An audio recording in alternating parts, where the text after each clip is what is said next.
And we welcome Mr. Larry Lynch. Thank you for being with us again. Good to be back. For me, it's a pleasure to have you back here in Day-to-Day Show. And even more now that we have heard a lot of things about the safety and the food poisoning in the news. Thank you. Absolutely. Yeah, it's interesting. In fact, this morning as we prepare this show, the President has just announced a new initiative to begin to combine all the federal agencies on food safety based on the recent salmonella outbreak with the peanut butter. You may recall, in fact, 687 people were sick and 9 people killed. And there's a real concern within the federal agencies about what are we doing? How are we making a difference in food safety? The President just appointed a new FDA administrator. But what most people don't realize is that our fragmented government has different elements of the federal government that attach different interest in food. So one group may inspect meat, another group may inspect plants, somebody else inspects. And so you run into this fragmented organization, making it very difficult for the U.S. to truly understand where it's going with food safety. So for a consumer, while they're feeling very comfortable, they're wondering when they look at something like the salmonella outbreak, how can it happen?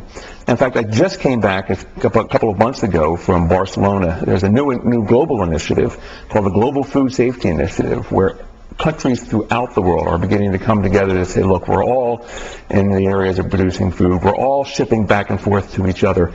Is there that chance we can create a global standard of safety that we can allow, that people can truly feel comfortable? What's interesting, and I didn't know this until I went to this meeting, is that the U.S. government will look at something like a salmonella outbreak and feel comfortable that we can discover the outbreak with about 80% assurity that we've discovered it.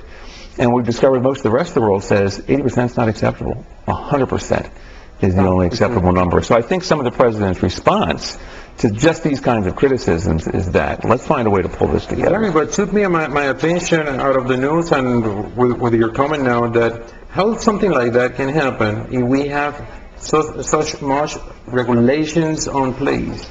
I think it's a good news, bad news story, Carlos. What you have to recognize is that we have probably the best science in the world. We have some of the best organizations in the world to attach it, but it's fragmented. And if you go back, and I'll take it as a parallel, one of the criticisms of the reason that we were attacked on 9/11 is the fact that the various security agencies in the federal government don't speak to each other. That's right. They all have lots of great information, but they tend to hold it close to the vest. And the same thing happens in the food world. That someone in the meat area may not talk to somebody in the plant area. And there's great science. It's finding a single organization led by a single individual who can pull all this information together for the good of the public. And I think at that point we go from that 80% assurance that we discover where the issues are to 100%. And even that, once that's done, once we've just finished up getting the organizations together, there still has to be the discipline of maintaining a level of standards that manufacturers can apply. Because what we've talked about in the past is what happens at the restaurant level, what happens when you go out to eat. But if you think about it, the food being shipped to those individuals have to have that same level of scrutiny, if not more, because it's not a matter of preparation. When you buy something as a restaurateur, you have to feel comfortable that what you purchase is free and from any kind of organism that's going to... And that would go through so long process before getting to your mouth that you can imagine. It's a warehouse including in there, it's like the shipping companies managing the food that you will end up eating. And some of those companies maybe they don't have this kind of regulations or care over the food that you're going to be eating. If you heard some of the stories that I've heard over the years, it's almost horrifying sometimes. The term that's often used is from farm to fork, and the farm letter. There are countries that still use waste product to fertilize fields. With nothing done to cleanse and purify the foods, and they're often picked and shipped.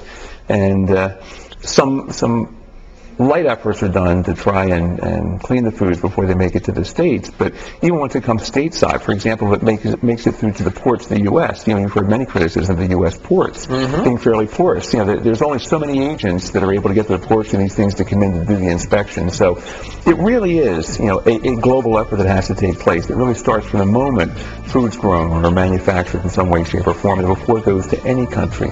And even once it gets to a country, something can be done about it. Very, very interesting. We need to take a commercial break. We'll be right back. Stay tuned.